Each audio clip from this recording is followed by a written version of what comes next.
OK, donc nous allons continuer après cette petite pause indépendante de notre volonté. Et donc, tout cela va constituer une dimension humaine capitale dans un système d'information. C'est ce qui va nous emmener vers la gestion d'une base de données.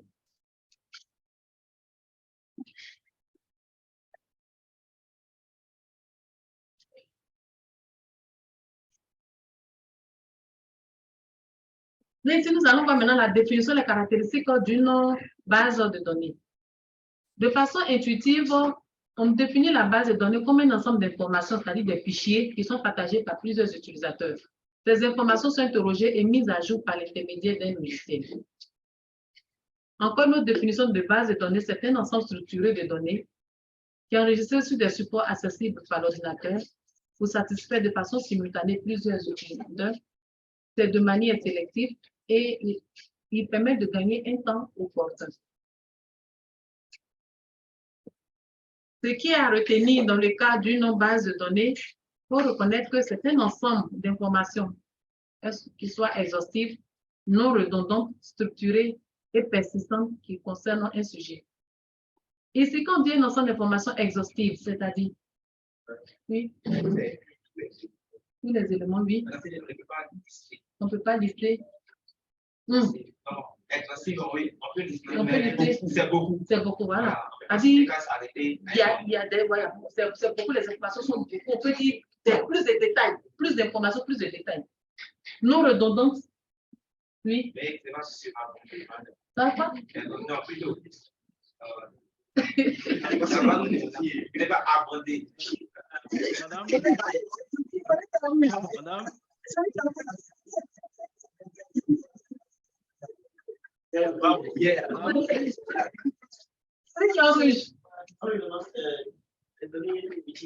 Les données utiles. Madame? Attends, toi qui as lu là, quel est le nom? Oui. C'est le docteur Zidago. Je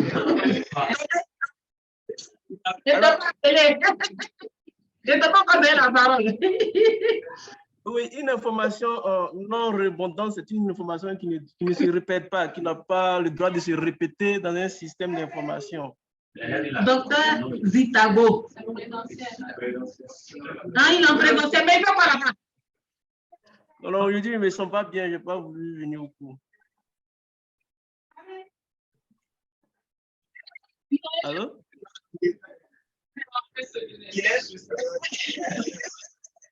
Allô? Une information non redondante. Oui, c'est bon, oui. C'est une information qui n'a pas le droit de se répéter. Elle ne doit pas se répéter dans le système d'information. Il n'a pas le droit de se répéter. Vous êtes d'accord avec sa réponse? Effectivement. Structuré. Organisé. Cohérence. Logique. Persistante.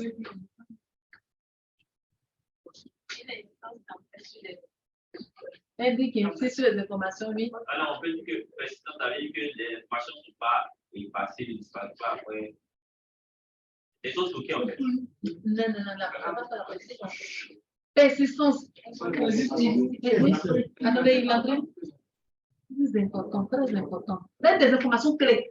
Qu'est-ce que je peux dire? Des informations clés qui ne sont même pas négligeables, qui sont très importantes dans le système. Quand on dit persistant, quelque chose qui est persistant. Quand tu as un sujet qu'on dit pour montrer les éléments persistants dans ton sujet, c'est-à-dire les éléments clés.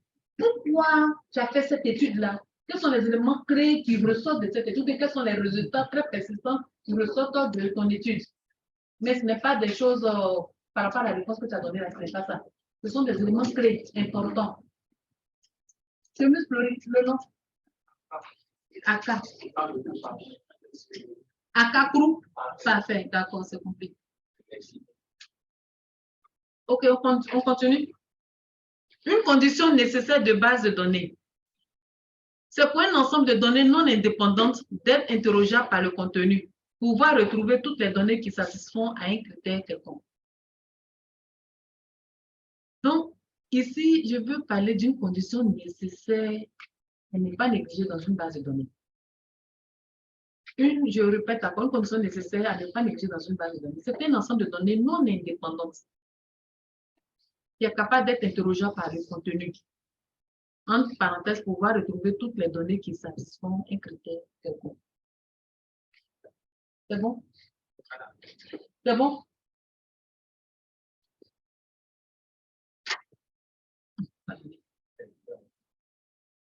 Rôle essentiel d'une base de données.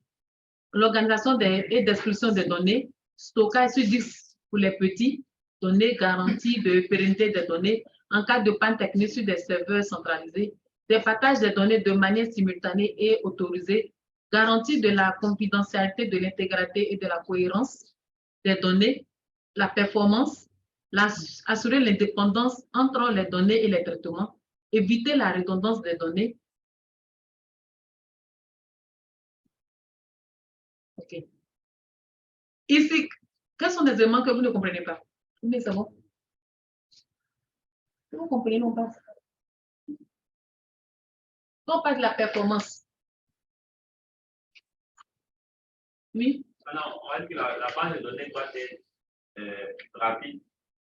Elle doit pouvoir donner des informations.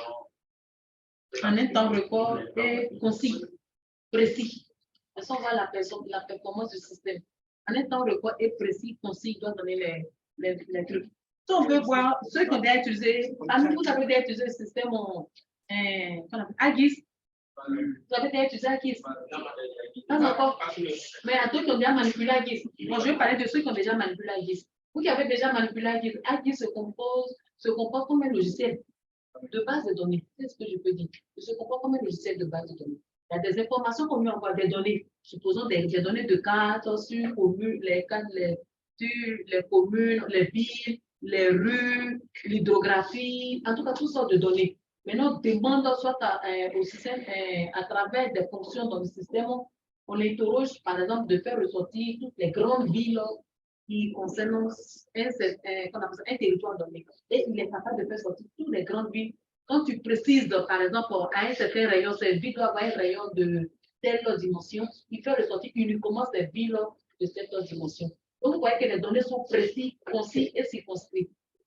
C'est ça, c'est ce qui montre la performance qu'on appelle ça, de ce système-là. Donc, on peut considérer AGIS comme un système de gestion de données. C'est bon? C'est un exemple qu'elle donne avec AGIS. Pour ceux qui ont déjà manipulé, vous voyez. Ceux qui n'ont pas encore manipulé, quand vous allez faire les manipulations, ça va vous donner les idées, vous allez comprendre un peu ce que je vous parle.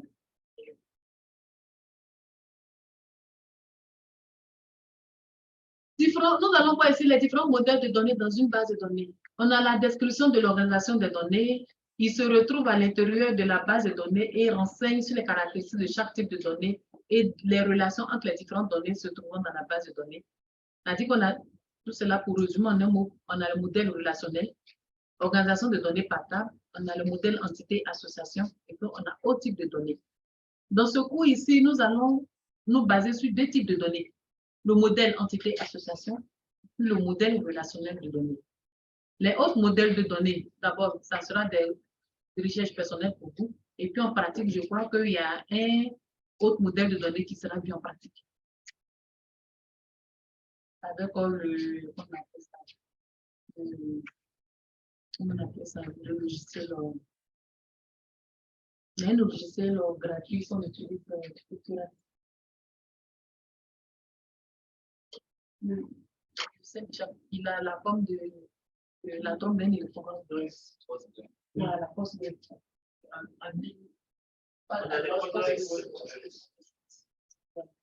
l'atome force de logiciel à forme. C'est ça que vous allez utiliser dans le base de données.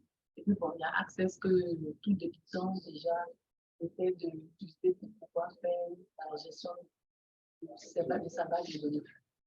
Maintenant, les autres logiciels et autres, ça, c'est donné aux informaticiens. Ça veut dire que tu peux être un concepteur qu'on appelle ça, un gestionnaire de données, sans être forcément peut-être un très bon informaticien. Mais néanmoins, un bon informaticien, ce n'est pas forcément une bonne personne dans la gestion, dans la conception d'une base de données. Parce que la base de données a une rigueur. avant même qu'on passe l'implémenter dans le système, l'informaticien, lui, quand il s'agit de manipuler les logiciels et autres, d'écrire les logiciels écrire, c'est trop dit, mais comment il s'appelle, on appelle le terme, de faire la programmation. De faire les programmations pour pouvoir avoir des résultats et autres, il n'y a pas de problème. Mais avant de faire ces programmations et autres, il faut pouvoir avoir des données, il faut pouvoir les sélectionner, il faut pouvoir les arranger, il faut pouvoir les rendre cohérents. Pour que quand tu vas les mettre, tu vas faire des programmations, ou bien tu vas les mettre dans le système d'implémentation, ça puisse te donner les résultats appropriés qu'il faut. Donc déjà, un informaticien n'est pas forcément censé être un bon gestionnaire de base. S'il n'a pas de notion, s'il ne sait pas comment concevoir une base de données. Tout comme aussi quelqu'un qui conçoit une base de données peut pouvoir mettre en place tout un système de base de données, mais au niveau de l'implémentation, il peut avoir des difficultés. Parce que soit il n'a pas de connaissances poussées en informatique. Et ça peut, on appelle ça, peut y remédier. Soit en étudiant, ou bien soit en s'appropriant un logiciel où tout est déjà implémenté, mais il n'a qu'à faire rentrer les données. C'est comme Agis. Agis, tout est déjà implémenté, ça est dans le système. On ne vient pas construire quelque chose de nouveau. Tout simplement, il faut savoir utiliser le logiciel pour tes requêtes, pour poser tes requêtes. Donc, quand tu as tout, tu collectes sur le terrain toutes tes différentes données, où tu dois savoir quelles sont les données que tu dois faire rentrer dans ton système, dont tu vas donner des requêtes, ça va te donner des réponses. Donc, disons, avec Agis, il faut savoir poser les requêtes. Il faut savoir mettre les données dans le système pour pouvoir avoir les résultats. Vous voyez? C'est bon? Maintenant, un très bon informaticien peut apporter plus encore dans Agis en faisant des petites zones de programmation. Ça, c'est des éléments complémentaires pour un très bon informaticien. Ou bien même dans d'autres systèmes de logiciels comme Python et autres pour les grands programmeurs. Donc, pourquoi j'ai dit ici, on vous donne juste la base, on appelle ça la base. Et à partir de cette base, pour quelqu'un qui est déjà un bon programmeur ou bien qui a l'intention de vraiment se perfectionner dans ce milieu, ça l'aide. Parce que quand tu vas aller dans un système, dans un milieu de travail, la société peut avoir deux problèmes. Soit ils ont un problème au niveau informatique, ils ont besoin d'un bon informatique. Mais en plus de cela, ils ont besoin de quelqu'un pour une gestion de leurs données. C'est-à-dire qu'ils ont tellement de données à leur portée qu'ils ne savent pas comment les organiser, les structurer pour qu'ils aient des résultats efficients et cohérents qui apportent un plus à la société. Mais si toi, tu as déjà ces notions-là en tête, en plus de ta qualité de bon informatique que tu as, c'est un atout pour la société. Donc, disons, vous voyez que ça fait, je dirais, ça fait deux emplois. Deux emplois qui peuvent être regroupés en un seul emploi. Mais normalement, ça fait deux lots. Celui qui va faire la gestion des outils et celui qui va chercher à faire l'implémentation. Donc, il y a des sociétés où on peut vous demander, par exemple, on a des données, voici tel problème qu'on rencontre, est-ce que vous pouvez mettre en place un système de gestion pour nous permettre une bonne gestion, une bonne suivi de nos activités, ou bien de nos finances, ou bien de nos personnels, ou bien de nos stocks, ou bien de tout ce qui se passe, les problèmes que l'on rencontre, qu'on appelle ça au milieu de l'environnement, c'est-à-dire sur le terrain, est-ce que tu peux mettre en place un système qui peut nous permettre, pas forcément d'aller sur le terrain, mais directement à l'ordinateur, de pouvoir voir cela, ou bien créer un site web. Si tu finis, est-ce que c'est possible de créer un site web où on peut pouvoir exploiter toutes ces données? Donc, il faut être capable de pouvoir le faire. Donc, tu peux mettre en place ton système avec tous les différents infos. Et puis, quand tu finis, la société peut te dire au revoir. Parce que tu as fini de mettre en place le système. Mais néanmoins, en te disant au revoir, ils vont d'abord demander à ce que tu puisses leur déposer le cahier de charge. Dans le cahier de charge, ils vont demander à ce que tu donnes toutes les informations détaillées. Parce que c'est ce qui va permettre à quelqu'un qui est dans la structure, par exemple un autre informaticien qui n'avait pas une idée de comment concevoir, mettre en place toutes ces différentes données. Maintenant que tu as mis toutes les données en place, ordonné tout, c'est très facile pour lui d'utiliser pour travailler. Mais il a besoin d'un cahier de charge bien rédigé. Et ce cahier de charge est bien rédigé pour pouvoir continuer la gestion de la structure de la société.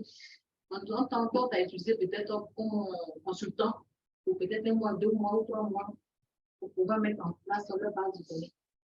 Ou bien après la mise en place de la base de données, tu vois que tu es très bon pour te garder la structure pour pouvoir être là, pour pouvoir chaque fois faire les mises à jour parce que c'est très important. Une base de données, pas de base un système de gestion de base de données, quand elle interagit et elle est active. et non pas dormantes. Il y a toujours de nouvelles informations qui viennent. Il y a toujours des modifications qui viennent. De nouvelles données qui viennent. Comment incorporer ces données pour toujours ne pas bouleverser le système qui a été mis en place là, mais au contraire l'améliorer. C'est bon?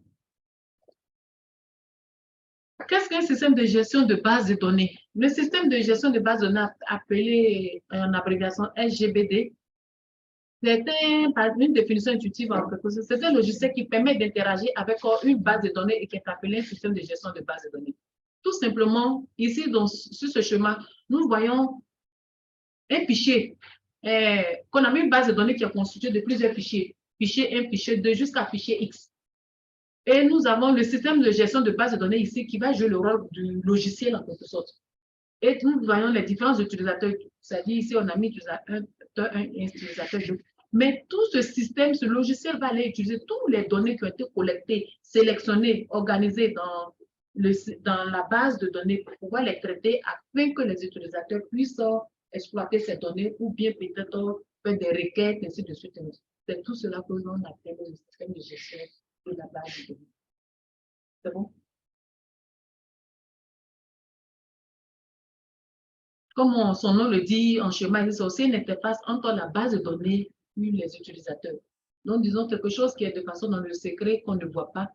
Il joue le rôle d'interface, c'est-à-dire c'est lui qui fait tout ce qui est comme calcul, tout ce qui est comme en fonction du logiciel que vous avez à votre possession, qu'est-ce que le logiciel doit faire ressortir? C'est lui qui fait tous ces traitements-là, ces traitements, comme je vous l'ai dit, tous les traitements afin de pouvoir vous donner des résultats aux différents utilisateurs.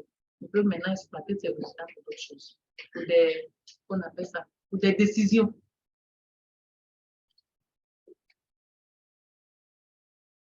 Pour retenir dans le système de gestion de base de données que c'est un ensemble de logiciels qui permet la structuration, le stockage, la mise à jour et la maintenance des données.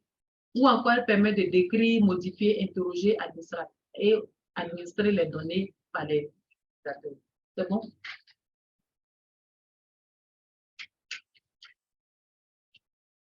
Avant de continuer, j'ai une question. Quelle est la différence entre une base de données et un système de gestion de base de données? Oui. Un système de gestion de base de données, c'est un logiciel qui permet de gérer une base de données. Maintenant, une base de données en elle-même, c'est le. Je reprends. Tu dis système de gestion de base de données? C'est un logiciel qui permet de faire des actions sur la base. Sur la base de données, oui. Maintenant, la base de données en elle-même, c'est un fichier. Qu'est-ce que c'est un fichier? C'est un ensemble. C'est un ensemble. Est-ce qu'un fichier peut construire une base de données? Un fichier en tant que tel ne peut pas construire une base de données, mais elle est un élément de la base de données. Un fichier à lui seul peut pas construire une base de données. Elle est un élément. On appelle ça la base de données. C'est un ensemble de fichiers. Ces fichiers peuvent être de diverses données. Le nom? HI. En prononcé? D'accord. L'architecture, nous allons voir maintenant l'architecture des systèmes de gestion de base de données. Elles sont basées sur une architecture client-serveur. Données sur le serveur partagé entre plusieurs clients. Un client veut dire c'est plusieurs clients. Une interface graphique sur la station de travail personnel. Communication par des protocoles standardisés. Clients et serveurs communiquant par des requêtes avec réponse. L'objectif d'un système de gestion de base de données, il permet de résoudre certains problèmes et de répondre à des besoins précis. Une indépendance physique, c'est-à-dire la façon de définir les données doivent être indépendantes des structures utilisées pour leur stockage. Faciliter la représentation et la description des données. Indépendance logique, c'est-à-dire l'utilisateur doit pouvoir percevoir seulement la partie des données qui l'intéresse et modifier la structure de celle-ci sans remettre en cause la majorité des applications. Ça, c'est très important, l'indépendance logique. L'utilisateur doit pouvoir percevoir seulement la partie des données qui l'intéressent et modifier la structure de celle-ci sans remettre en cause la majorité de toutes les applications. Vous comprenez? Faciliter la manipulation en travaillant directement sur le chemin logique, c'est-à-dire les insertions, les modifications, les suppressions des données et autres. Manipuler de façon aisée les données par l'ajout des contraintes pour une cohérence à tout instant des données. C'est bon? Efficacité des accès, c'est-à-dire l'obtention des résultats de requête en un temps acceptable, record. Administration centralisée des données pour faciliter l'évolution de leur structure. La non-redondance, comme on avait dit tout à l'heure, chaque donnée doit être présente qu'une seule fois dans la base afin d'éviter les problèmes lors de la mise à jour. Cohérence ou intégrité, les données ne doivent présenter ni ambiguïté ni incohérence pour la délivrance sans erreur des informations désirées. Donc, un mécanisme de vérification lors de l'insertion, de la modification ou de la suppression de données. Dans la pratique, vous allez voir que quand vous êtes en train de faire vos exercices, c'est là souvent vont venir quelques difficultés. Parce que parfois, il peut ne pas avoir de cohérence ou d'intégrité. Ou bien, vous pouvez avoir aussi des redondances. Et pourtant, ça, c'est des choses qu'il faut éviter, la redondance. Et les données doivent être cohérentes et ou intègres. Donc, dans les applications, vous allez plus ou moins mieux comprendre cette partie-là. Si vous n'avez pas encore bien cerné ce qui est à travers ce que j'ai dit. Le partage des données pour un accès multi-utilisateur simultané aux mêmes données. Assurer le résultat d'interrogation cohérent pour un utilisateur consultant une base pendant qu'un autre la modifie. C'est-à-dire, pendant qu'un autre est en train de consulter, un autre peut toujours faire ses modifications pendant qu'un autre est en train de consulter la base de données. Cela doit empêcher les fonctionnalités. C'est-à-dire, dans le système de gestion de la base de données, tout le monde doit pouvoir, les différents acteurs qui interviennent doivent pouvoir faire les différentes activités sans agir sur les données, qu'on appelle ça le système de gestion de la base de données, sans agir aussi sur les données de la base de données. Mais les données de la base de données peuvent être, qu'on appelle ça, on peut agir là-dessus. Par exemple, s'il y a des modifications au niveau de la manipulation des données, s'il y a des quantités qui sont à modifier, s'il y a des corrections à apporter et autres, ça c'est déjà au niveau de la base de données déjà. Et on peut le faire dans les différents fichiers que l'on a constitués. La sécurité des données, elle doit être robuste vis-à-vis des pannes. Il faut pouvoir retrouver une base saine en cas de plantage ou de modification et protection par des droits contre les accès non autorisés. La sécurité des données, c'est très important.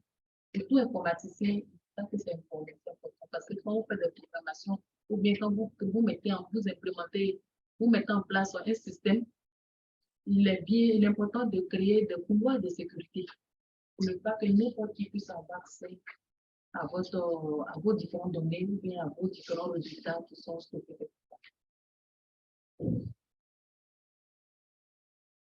Trois fonctions essentielles d'un système de gestion de bases de données relationnelles. Des objets cités ci-dessous découlent des propriétés fondamentales. Oui? Question? Ah, d'accord. Un système de gestion de bases de données relationnelles. On a la description des données, c'est-à-dire la codification, la structuration, grâce à un langage qu'on utilise, tout informaticien. Il y a des langages qu'ils utilisent dans le on en est de même aussi dans le cas de la base de données, de gestion de base de données. Il y a des langages aussi que l'on utilise. La manipulation et la restitution des données, insertion, mise à jour, interrogation, ainsi de suite, qui se fait mise en œuvre à l'aide d'un langage de manipulation de données. Ça aussi, il y a aussi des langages aussi utilisés. Et ces langages sont, par exemple, on a les SQL, peut-être il y a d'autres langages, mais ça, ce sont quelques langages que j'ai restés. Il y a les SQL, il y a les QBE, il y a les OQL, ainsi de suite. Mais il faut savoir qu'il y a différents langages que l'on peut utiliser. Non seulement pour pouvoir manipuler les données, pour faire les mises à jour, pour ainsi de suite. Il y a plusieurs langages que l'on peut utiliser pour pouvoir faire cela. Nous avons aussi le contrôle. Il faut pouvoir faire des partages, faire des intégrités, des confidentialités, des sécurités. Donc, tout cela, on a résumé tout cela dans le contrôle. Mais il faut pouvoir contrôler son système de gestion de base de données que l'on a mis en place. Nous avons quelques modèles logiques de base de données. On a des modèles hiérarchiques, des modèles de réseau, des modèles relationnels, des modèles objets. Tout à l'heure, comme je le disais, bon, dans tous ces modèles qui sont, nous avons tout à l'heure, c'était le modèle relationnel dans lequel nous allons venir tout à l'heure. En faisant, on appelle ça, dans la suite du cours. On a aussi d'autres systèmes de gestion de base de données qui existent. On a des systèmes de gestion de base de données relationnelles, comme des systèmes de gestion de base de données objets. Donc, ça, ce sont des systèmes pour quelqu'un qui, comme je le disais tout à l'heure, j'ai parlé de Postgre qui sera vu ici dans la pratique, ici, au niveau relationnel. Au niveau, comme on appelle ça, au niveau des autres niveaux et autres, ça, c'est donné à l'application de l'étudiant. Quelqu'un qui a envie d'approfondir ses connaissances base de données et ses connaissances en gestion de base de données. Donc, c'est quelque chose qui va consultement. Parce que les 4 que nous avons ici, pas 4, les 4 séances, quoi. En plus, je ne sais pas en pratique, peut-être c'est 4 ou bien 3 séances aussi que la pratique ne peut pas permettre de servir tous les différents. C'est vraiment très vaste. C'est très vaste en logiciel. Les grandes entreprises qui utilisent les grandes données, ils ont des logiciels qu'ils utilisent. Et tous des logiciels comme des machines en forme de logiciels qu'ils utilisent pour le traitement et le stockage de toutes ces données. Et donc, par conséquent, on peut pas étudier tout ici, mais ici, retenez que c'est des bases que l'on vous donne. Et puis, ça, déjà, vous utilisez. C'est bon? C'est comme la télédétection, ici, on ne parle pas de la télédétection, on parle des différentes longueurs dans le spectral de chaque élément à la surface de la Terre. On vous dit quelles sont les différentes longueurs, comment se comporte chaque élément dans la longueur spectrale et autres. Et déjà, avec toutes ces informations, tout ce que vous avez dans une situation, vous êtes plus ou moins outillé. Pour le reste, pour pouvoir approfondir un élément important dans votre recherche, ça, c'est donné à vous-même d'aller faire l'essentiel. Mais néanmoins, les bases sont données. Parce qu'avant même que vous ne veniez, si on te donne pour quelqu'un qui n'a jamais fait de télédétection, il ne sait pas ce que c'est qu'un scientifique spectral. Il ne sait pas ce que c'est une résolution spatiale, une résolution spectrale, les différentes longueurs d'onde. Comment est-ce que les longueurs sont, les objets sont déterminés à la surface de la Terre, à distance. Si quelqu'un qui n'a pas du tout une notion, c'est qu'on lui dit de pouvoir utiliser la télédétection dans une étude bien définie, par exemple, pour voir la dynamique d'une végétation, de recouvert végétal, il aura du mal parce qu'il n'a aucune notion. Mais néanmoins, pour quelqu'un qui est passé ici ou bien qui est passé dans une structure où on lui a parlé de la télédétection, on lui a parlé des différents longueurs d'onde, on lui a parlé de la lecture de la signature spectrale de chaque objet à la surface de la Terre, de comment se comporte chaque objet à la surface de la Terre. En fonction de ça, quand on va lui demander de faire l'étude du couvert végétal ou bien l'étude de la dynamique végétale, déjà, il est situé, il sait de quelle on appelle ça, signature spectrale, sur quelle signature spectrale il doit baser son étude. Comment doit être cette signature spectrale? Si c'est la signature spectrale de la végétation, comment est-ce qu'elle doit se présenter? Si c'est la signature spectrale de la végétation, comment est-ce que cette signature spectrale se représente? Comment est-ce qu'elle réfléchit dans les différents longueurs d'onde? Vous me comprenez? Si ce sont des minéraux aussi, ces minéraux, comment ils réfléchissent dans les différents longueurs d'onde? Si c'est pour ceux qui étudient aussi l'eau, concernant la signature spectrale de l'eau, c'est comment? La signature spectrale d'une eau trouble, elle est comment? Est-ce qu'elle est la même chose que la signature spectrale d'une eau limpide? Je vous pose la question.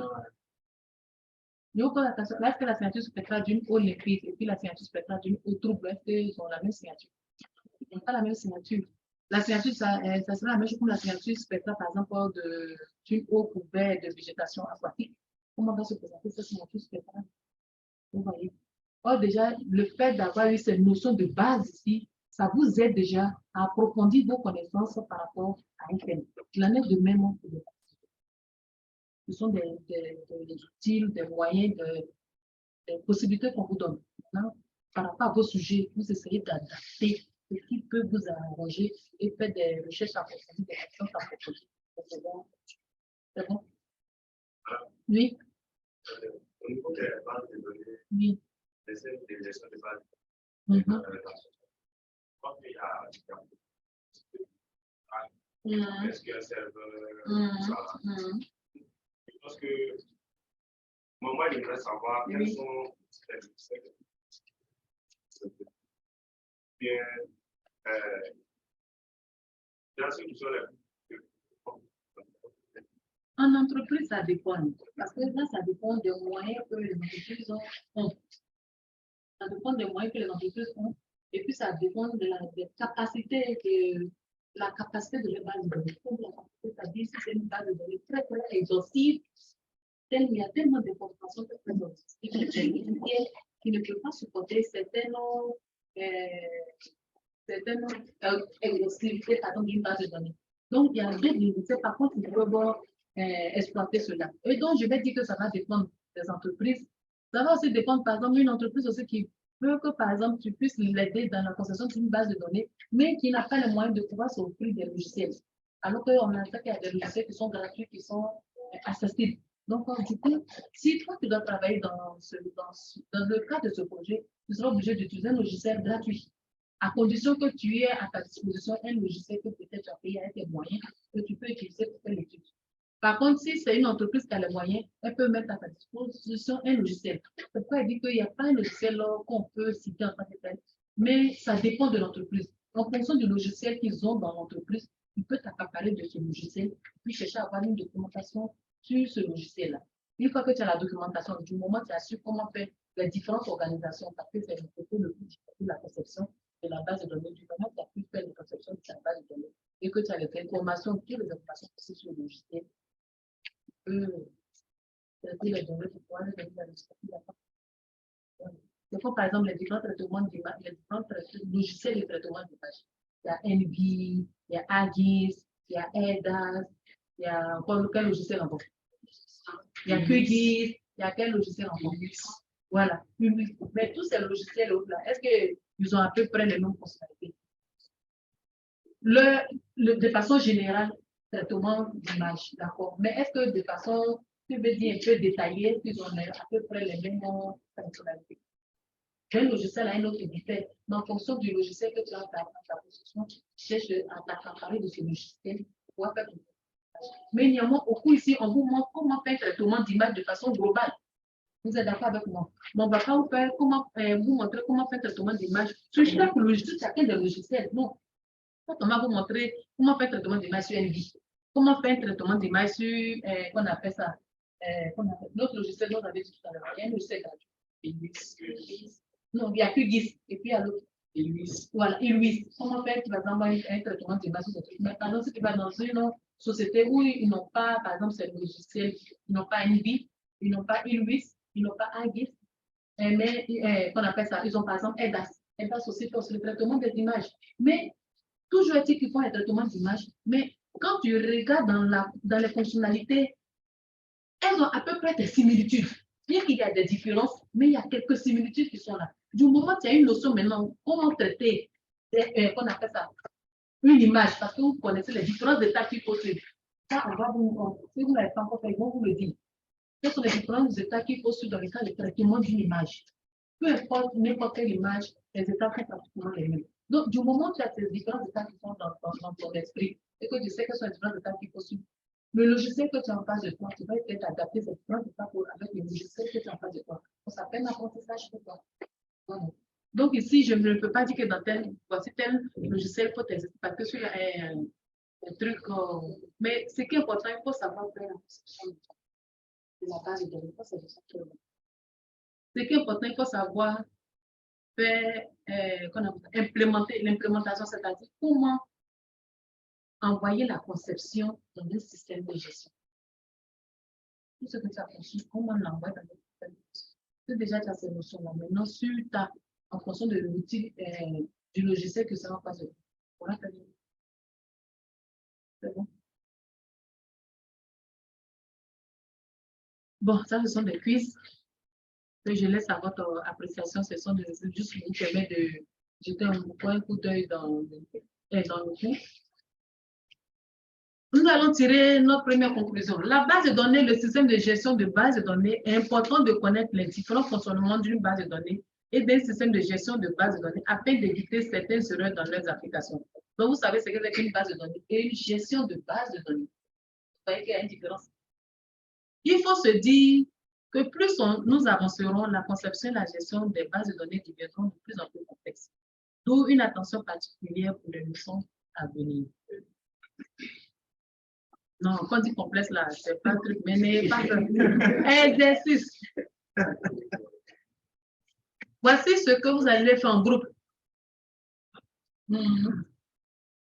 Au lieu de le faire seul, vous mettez ça sur la plateforme. Vous allez le faire en groupe. Le quiz, vous pouvez le faire seul, je mets ça sur la plateforme. Mais ça, le homework, voici ce que vous allez faire en groupe. Schématiser avec une explication à l'appui. Un exemple simple d'organisation d'un système d'information de votre choix. Je m'explique.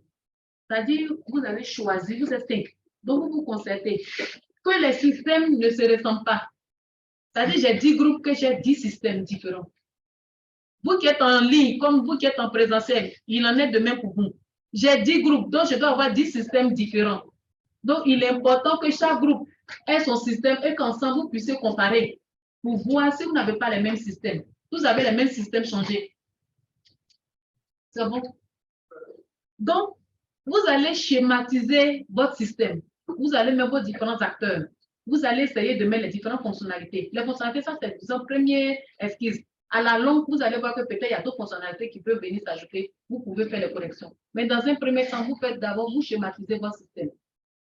Ensuite, vous donnez une petite explication à l'appui. Ce système-là, au fait, qu'est-ce que c'est? Une petite description, bref description. Parce que ça sera fait en présentation ici. Donc, comme vous ne savez pas qui va présenter, il est important que déjà, en aparté, vous ayez une idée du système que vous présentez, pour que celui qui est désigné pour venir présenter le travail du groupe, et puis il soit à l'aise à présenter cela. Donnez un exemple simple du système du choix, le schématiser, donnez la problématique de votre sujet. Vous avez vu que tout à l'heure, quand on faisait le système de marché, j'ai essayé de donner quelques problématiques, on a essayé de trouver quelques problématiques. Donnez la problématique de votre sujet, donnez le but de votre étude et les différents objectifs que vous voulez atteindre. C'est bon? C'est le travail pour la présentation pour la séance prochaine. Cette présentation ne dépassera pas 10 minutes. J'ai voulu même donner juste 5 minutes même. Parce qu'on doit continuer dans le cours. 5 minutes. Ce n'est pas long. Quand vous schématisez, celui qui va venir parler du schéma, il explique pourquoi ce système. Ensuite, la problématique, c'est-à-dire quel est le problème qu'ils ont voulu, il y a quel problème, et puis ils ont mis en place ce système-là. Ensuite, le but, quel est le but? C'est pour faire quoi? Est-ce que pour un bon fonctionnement, est-ce une bonne gestion, une bonne organisation, un bon rendement, si c'est dans le cas d'une plantation, on peut mettre un système, de gestion dans le cas des plantations, peut-être c'est pour voir un bon rendement, un exemple.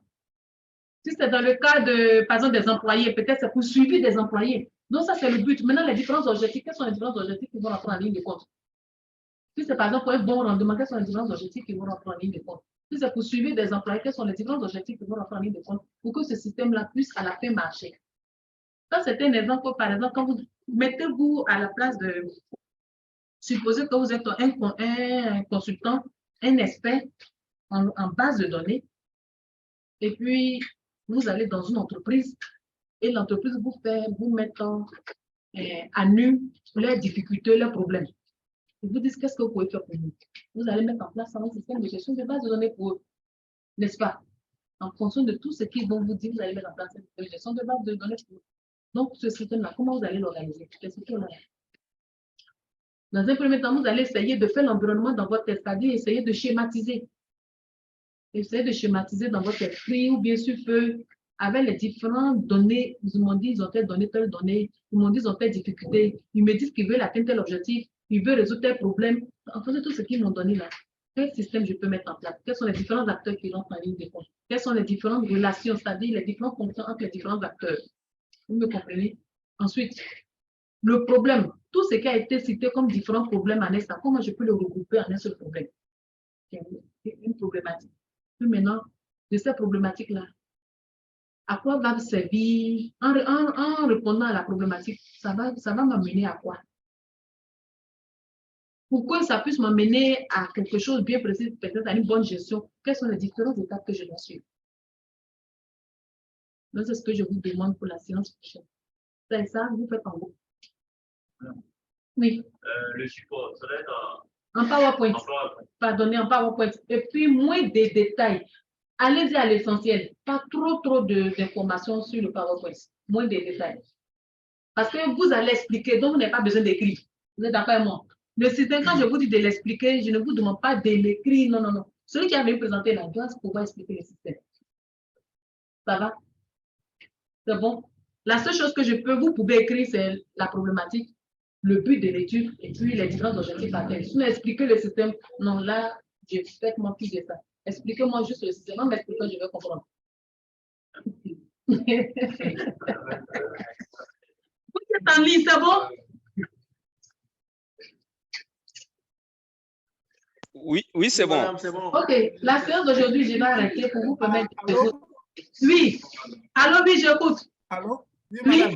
Oui. Oui, j'ai un souci concernant la schématisation. Là. C'est un schéma physique qu'on fait ou bien c'est à l'aide de différents tirés, on explique la schématisation. Je ne comprends pas à ce niveau-là. La schématisation, j'ai voulu un schéma de façon physique. C'est-à-dire, si vous devez faire une organisation, par exemple, d'un système, vous allez mettre en place un système de gestion de taxi. Vous pouvez trouver sur l'Internet des photos de taxis.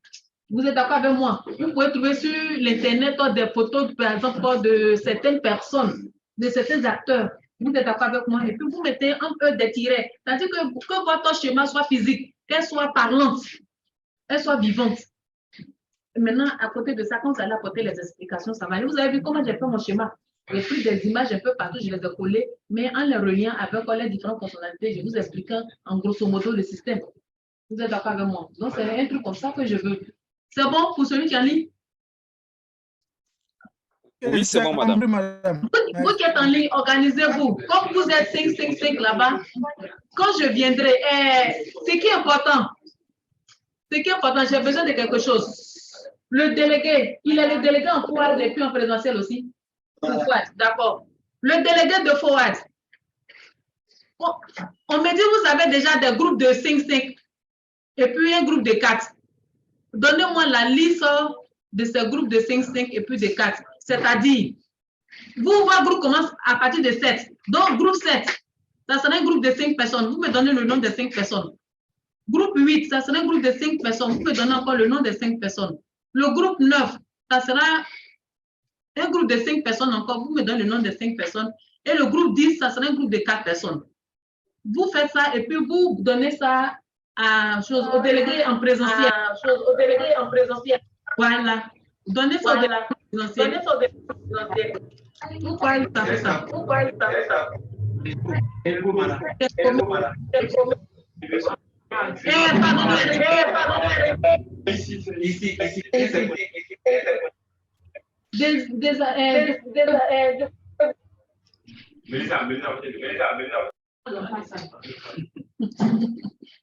C'est bon? Madame. Oui. Madame, le quiz.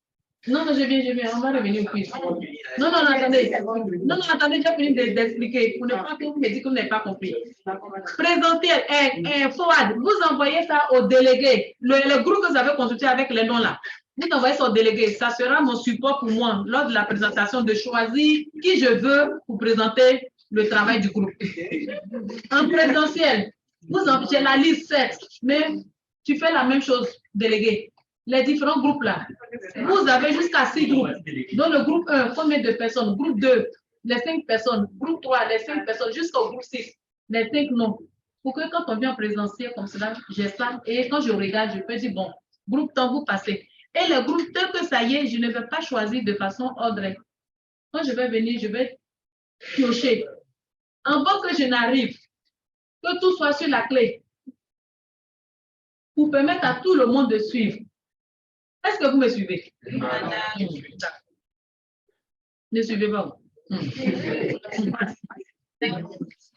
Madame? Oui, avant que je n'arrive, que tout soit sur la clé. Vous qui êtes en forward, vous ne pouvez pas être sur la clé, mais vous devrez être prêt là-bas. Parce que pendant la présentation, bien que je pose des questions pour comprendre certaines choses, ou bien je donne des explications pour plus de clarté, vous aussi, vous êtes censé poser des questions au groupe qui a présenté pour plus de clarté ou pour comprendre des choses. Ça va vous aider dans les examens. Les examens, je suis encore en train d'analyser. Vous êtes tellement bon. On ne peut pas faire sujet pour chacun. Sinon, chacun a son sujet. Madame? Attends, je viens. Il présente, et puis il présente en PowerPoint et puis il venait présenter. Mais vous êtes tellement beaucoup que je découragé. Donc, je suis en train de réfléchir à un autre forme de sujet. Mais néanmoins, ça déjà, de toute façon, vous êtes groupés, je vous en prie, mettez l'essentiel. Ça peut vous aider.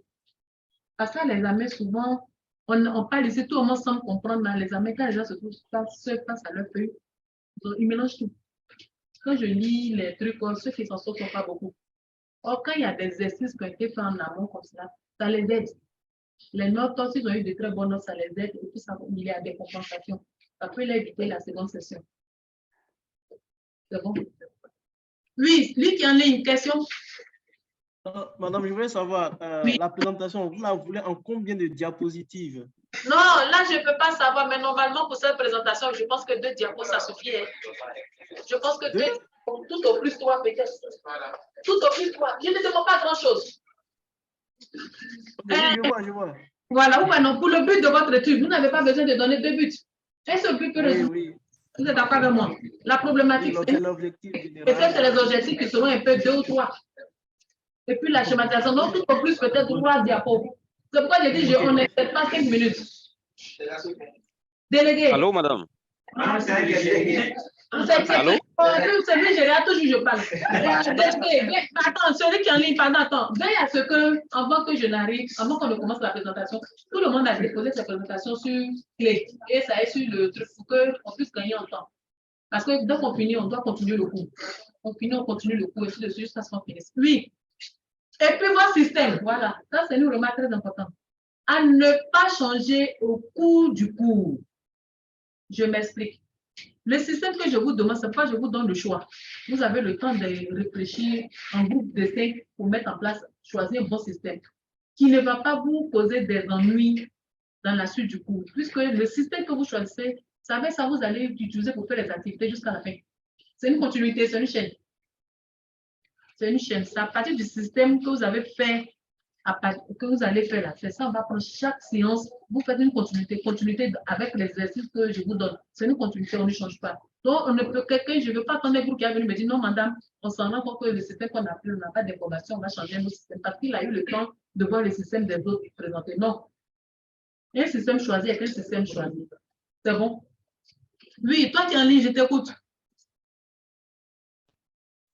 Non, moi c'est monsieur Ofundi. Je voulais juste parler, parler au niveau des groupes. Il serait mieux qu'on nous les envoie, même par mail ou bien par WhatsApp. Oui. Parce que j'ai vu dans les communications sur le groupe WhatsApp que certains ne sont pas attachés au groupe. Tout à l'heure, on m'a dit que vous êtes 19 ans. Je vois 18 personnes. Ensuite, on m'a dit que vous êtes 19 en forward. Mais sur ma liste ici, je vois 18 personnes. Donc, si vous êtes 19 personnes, il y a une dame qui m'avait dit que le groupe était déjà formé. Est-ce qu'elle est toujours là? Elle est en ligne. Oui, je suis là. Oui, quel est ton nom, s'il te plaît? Ton nom? Joré Estelle. Joré. Joré? Joré, voilà. Estelle a dit que vous avez déjà des groupes de 5-5, n'est-ce pas? Par contre, quand l'exposé de droit spatial qu'on a eu à faire, nous, dans notre groupe 3, on doit être au nombre de 7. Non, vous pouvez... Je ne veux pas ça. 7, c'est trop. Donc, l'idéal serait d'avoir la liste avec ici, la composition des groupes. Il y a Idrissa Maïdouka, et puis Thibaut, Niaï, Kofi. Pour faire le groupe là. Ok, si vous êtes 4. Comment ça s'appelle? Estelle? Oui, madame. Voilà, comme tu es en forward avec les autres, donc essayez de faire une organisation interne là-bas pour former vos différents groupes de 5 et puis 4 personnes. Ok, madame. Voilà, et puis maintenant, quand vous formez les groupes, votre groupe commence à partir de 7, les groupes 7, groupe 8, groupe 9, groupe 10. Donc, vous avez 4 groupes en forward. Quand vous faites ce groupe avec les différents noms, vous pouvez envoyer ça maintenant aux délégués en en présentiel pour qu'elle puisse me donner son papier physique. C'est bon? D'accord. Vous pouvez organiser ça entre vous là-bas pour faire les groupes. Quoi. Là, c'est beaucoup plus simple. Quand vous connaissez entre vous, vous pouvez regrouper. Et si moi je vais faire les groupes, je vais les faire par ordre alphabétique. Oh, peut-être ça ne vous arrange pas. Donc, je ne sais pas comment vous avez consulté vos groupes. Donc, formez-vous votre groupe et puis vous me balancez ça. Autre question encore? Oui. Le système qu'on doit par rapport à un produit bien, on peut un système déjà existant. Même si c'est un projet, c'est soit c'est un système d'IA. Non, je veux dire, même imaginer en fait. Oui, vous pouvez imaginer, bien sûr, vous pouvez créer. C'est l'esprit de créativité. Pas forcément, et puis ceux qui ont cet esprit de créativité, ça fait plus aussi pour eux. Hein. Pas ceux qui vont aller copier des trucs un peu partout pour venir là, mais ceux qui auront l'esprit de créativité. En fait, c'est un exercice, quand on donne, peut-être vous allez trouver que non, ça fait trop de travail. Mais je vous assure qu'à travers les cours de base de données, les gens se sont trouvés travail. Je vous assure. J'ai des étudiants que j'ai pris en base de données. La toute première fois qu'on a fait le cours en base de données, ils trouvaient ça compliqué, difficile quand j'ai dit mon cas chercher le cours. Mais malgré ça, ils se sont appliqués à aller chercher les différents systèmes. Mais ça a permis à d'autres de créer, de mettre en place leur propre entreprise. Ça a permis à d'autres de faire des gestions personnelles à leur niveau par rapport à des gens qui avaient de petites activités, mais qui étaient de façon désorganisée, ils ne savaient pas comment ordonner. Quand on a fait le cours de base de données, ça leur a donné des idées. Après le cours de base de données, ils ont, qu'on appelle ça, continué à exploiter les ressources qu'ils ont eues aussi au cours de quelques recherches sur l'Internet. Ils ont mis en place leurs structures. D'autres ont mis en place leurs propres entreprises. D'autres même sont allés travailler dans des entreprises où, au sein de l'entreprise, maintenant, on a besoin d'eux pour pouvoir faire des systèmes de base de données, par exemple, pour résoudre des problèmes au sein de la société en mettant en place un système de gestion de base de données. Ça a aidé vraiment beaucoup. Et ils étaient heureux. Ils sont eux-mêmes revenus me dire, ah madame, vraiment, ça nous apportait plus. Au début, on pensait que c'était du boulot, mais c'est vrai, c'est du boulot. L'avantage est que vous êtes beaucoup, vous êtes 5. Donc, étant 5, quand un ne comprend pas, l'autre va expliquer.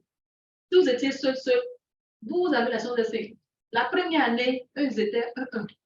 Chacun a créé son propre système. Ils n'étaient pas beaucoup comme ça. Je crois que c'était une dizaine d'étudiants. Donc, chacun a créé son propre système. La deuxième année, après la deuxième année, je crois que je les ai mis 2-2. Ensuite, il y a eu une année où j'ai mis, je crois, 3. Mais c'est cette année-là, vous avez la promotion vraiment la plus nombreuse. Cette année-là, vous êtes vraiment beaucoup. Jusqu'en quoi? Jusqu'à 19. En présentiel 30, c'est quand même beaucoup. Donc, du coup, quand ça commence, on ne peut pas faire groupe de 2-2. On ne pourra pas finir à temps. On ne peut pas faire groupe de 3, pardon. C'est pourquoi, quand on m'a dit qu'il y avait des groupes qui étaient formés de 5, 5, 5, j'ai dit, voilà, ce cas, je conseille le groupe. Mais je vais prendre des éléments dedans. Donc, dans le groupe de 5, déjà, en travaillant, celui qui a des lacunes, qui ne comprend pas, qui n'est pas honte de poser des questions à ses amis pour comprendre. Parce que le devoir, il est seul face à sa feuille. Le devoir, je peux dessiner un système, je peux m'en placer un système, et puis je dis non, comment ressortir la problématique, comment ressortir le but, comment ressortir les objectifs. Ou bien, je peux écrire, décrire, et expliquer tout un système, détailler tout le système, puis je vous dis, en fonction de tous les détails que j'ai donnés du système, schématisé. Et puis, faites-moi la suite d'exercices pour m'organiser le système jusqu'à avoir un système prêt des données prêtes à aller être implémentées dans un logiciel. Vous voyez. Donc, en fait, au fur et à mesure, vous allez faire l'exercice, poser des questions en vous quand vous ne comprenez pas. Si vous venez ici, pendant qu'on est en train de faire, suivez. Au fur et à mesure que les autres font les explications, ça peut vous donner des idées. À tout moment, c'est pas que vous avez vos thèmes de recherche. Ça peut vous donner des idées. Les gens peuvent avoir déjà des idées, ça peut être dans leur subconscient. Mais en fonction du thème de recherche qui va venir, ça peut vous aider. Ça peut être un additif. En plus de votre thème de recherche, ça peut être un additif. Pourquoi ne pas instaurer les bases de données dedans, par exemple, pour rechercher? Ça peut être un additif. Parce que ici, je sais que je pense que vous donnez un thème que vous commencez et puis vous continuez en master 2. Et donc, vous avez donné un thème ici en master 1, terminé de voir, mais en master 2, tu te dis que maintenant, est-ce que les cours de base de données que j'ai donné ne peuvent pas être utiles pour que je puisse orienter le thème qu'on m'a donné autrement? Vous pouvez le faire. Ça peut faire appel à des web mapping. Vous prenez ça au sérieux, c'est vrai, c'est du boulot, mais c'est pourquoi j'ai mis des espaces de 1 jour, 1 jour. J'avais voulu faire 2 jours, mais bon, comme c'est un peu difficile. Nous sommes dans le temps de carême pour les chrétiens, du coup, les musulmans vont commencer. Et le vendredi, c'est très poussière. Chez les chrétiens comme chez les musulmans. Donc, si on fait le coup vendredi, si on déborde un peu, ce n'est pas bon. Et pour les chrétiens et pour les musulmans. Voilà pourquoi j'ai été obligée de laisser 1 jour d'intervention. J'ai voulu laisser 2 jours d'intervention pour vous permettre de travailler. Mais comme vous êtes 5, je me dis que si 1 jour d'intervention, vous pouvez vous organiser. Parce que je pense que vous êtes programmé pour moi seul. N'est-ce pas? C'est pas pour quelqu'un d'autre.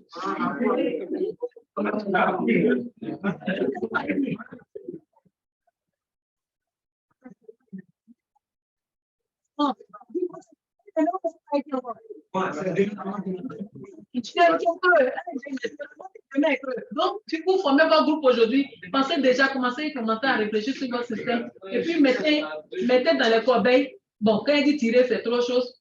Non, c'est aider aussi. Hein. Tu peux créer non, c'est bon, chacun a fait son système. Et puis, vous veillez à ce que, délégué, tu veilles à ce que les systèmes ne soient pas identiques. Et puis maintenant, demain, quand vous avez un temps creux, vous pouvez vous asseoir pour faire ça. Ce que je demande, ce n'est pas long. Si vous avez bien commencé en mettant en place le système, en mettant la problématique, le but et les objectifs, vous allez voir que la suite jusqu'à la fin du cours sera très simple.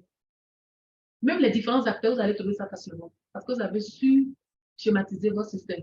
Les différentes fonctions qui vont jouer, vous allez savoir le mettre.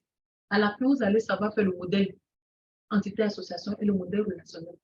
Et c'est le modèle relationnel que l'on envoie toujours dans un logiciel. Pas le modèle entité-association. Le modèle entité-association, c'est pour permettre de voir, peut-être sur papier un peu. Pour ceux qui vont utiliser les bases de données dans leurs études ou bien dans leur mémoire, on demande toujours le modèle entité-association. Même si tu fais le modèle relationnel à côté, on veut le schéma du modèle entité-association pour que l'enseignant ou bien les autres envoyants puissent avoir une idée de ce que tu as fait. C'est bon? Sur ce, s'il n'y a plus de questions, j'en ai fini pour aujourd'hui. En ligne, oui. Question encore? Les quiz. Les quiz. Ah, oui, les quiz, oui. Qu'est-ce que vous dites? Non, les quiz, je vais demander à ce qu'on vous donne du temps. Voilà. Pour ceux qui peuvent traiter au fur et à mesure, c'est une bonne chose, parce que là, c'est frais. Mais je vais demander à ce qu'on vous donne du temps. C'est-à-dire, je vais voir les choses pour qu'on vous donne un intervalle de 2 semaines. C'est-à-dire, quand on finit le cours, vous avez un intervalle de 2 semaines pour déposer les quiz. C'est bon?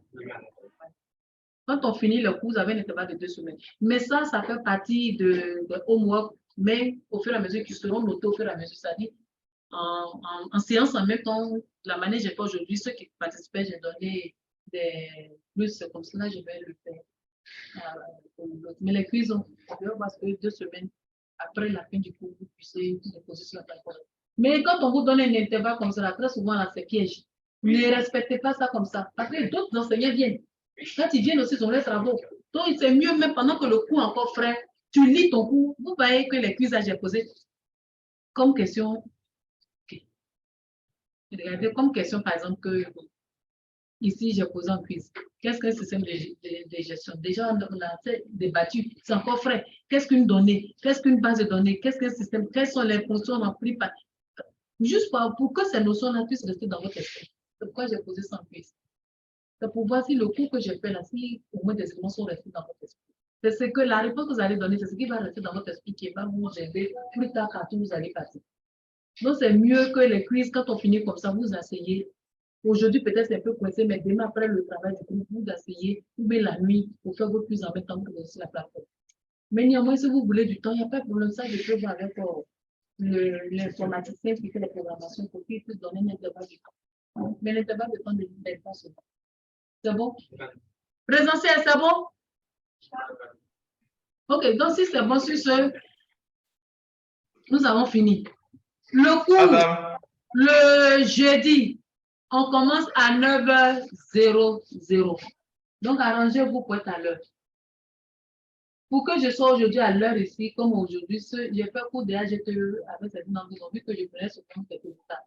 Je quittais la maison à 7h30, mais c'est jusqu'à 9h30 papa j'arrivais. Je viens de Bassam. Mais aujourd'hui, pour que je sois ici, au moment où d'autres sont venus me trouver en classe, j'ai quitté ma maison à 5h du matin. 5h00, j'étais déjà dans la... J'ai démarré. Pour éviter les embouteillages, je suis arrivée à... Allô, madame? Oui. Madame, moi, c'est juste... c'est pas une question au sens propre du terme, mais c'est juste une suggestion, en fait. Laquelle? En fait, c'est par rapport au groupe dont vous avez parlé tout à l'heure. Le groupe, vous avez quel problème avec vous qui êtes en cours? D'accord, oui, par rapport au groupe, j'écoute. Voilà, la suggestion que moi je veux faire, puisqu'il y a eu des nouveaux qui sont arrivés, qu'on a intégrés dans le groupe. Ce que je suggère, c'est que vous fassiez la liste, comme vous avez dit par ordre alphabétique, que vous-même vous arrêtez la liste et puis que vous envoyez à notre délégué. Va nous partager. Non, ça, je ne fais pas. Je ne fais pas ça. Vous êtes assez grand et puis je pense que vous êtes très raisonnables, vous tous. Non, je ne fais pas ça parce que souvent dans les groupes, souvent il y a des affinités de travail. Il y a d'autres qui se sont mis en groupe, par exemple, dans les affinités ou bien par rapport à leur qu'on appelle ça. Par là, je dis l'environnement, c'est-à-dire, peut-être soit ils habitent côte à côte, ou bien sont ensemble en cité. C'est en fonction de ça, je pense que vous avez mis vos activités de groupe. Voilà pourquoi est-ce que vous qui êtes en ligne, j'ai du mal à faire ça. Parce qu'en ligne, vous êtes de façon diverse. Or, si vous avez déjà eu à faire des exposants en ligne, donc je me dis déjà, donc peut-être il y a des critères sur lesquels vous êtes basés, de continuer pour faire les groupes. C'est pourquoi j'ai dit je ne peux pas. Voilà. Sinon, c'est une belle suggestion, mais c'est un peu difficile pour moi. Je préfère laisser à Oui, madame. Oui. Madame, on a déjà des gens et des groupes de 5. Donc, les groupes qui sont plus, ils enlèvent seulement les éléments de surplus. Ils enlèvent les éléments de surplus. Ils constituent d'autres groupes, c'est simple. Ceux qui ont les groupes de 5 gardent leur groupe de 5. Maintenant, ceux qui ont les groupes en surplus, ils enlèvent les éléments en surplus qui vont aller constituer notre groupe. C'est tout. Voulez, pardonnez, 8 là, c'est trop. Donc, organisez-vous pour arriver un peu tôt, pour qu'on puisse commencer à 9h, jusqu'à ce qu'on dise 10h, 10h30, on a fini les présentations et on continue le cours pour pouvoir arrêter midi 30. C'est bon? Ok, merci beaucoup. C'est fini?